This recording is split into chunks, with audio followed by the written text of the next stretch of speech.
بسم اللہ الرحمن الرحیم۔ اعوذ باللہ من الشیطان الرجیم، بسم اللہ الرحمن الرحیم۔ السلام علیکم دوستوں، آج کی اس ویڈیو میں آپ کو بتاؤں گا اللہ تبارک و تعالیٰ کے پیارے نام الرحمن کی فضیلت، اس کے فوائد اور وظیفہ۔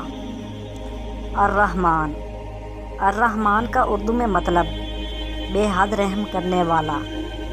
الرحمن کا وظیفہ اور فوائد۔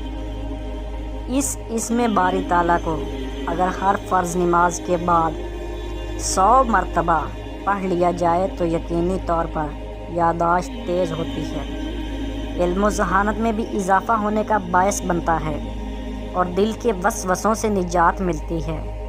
اگر کوئی شخص اپنے اوپر اللہ تبارک و تعالیٰ کا خاص رحم و کرم چاہتا ہے تو اس کو چاہیے فجر کی نماز کے بعد ہر روز کم از کم 100 بار اس کا ورد کرے۔ اللہ تعالیٰ کے خاص رحم و کرم کا حقدار ٹھہرے گا۔ دوستوں، اگر ویڈیو اچھی لگی ہے تو چینل کو سبسکرائب کر دیں اور بیل کے آئیکن کو پریس کر دیں۔ جزاک اللہ۔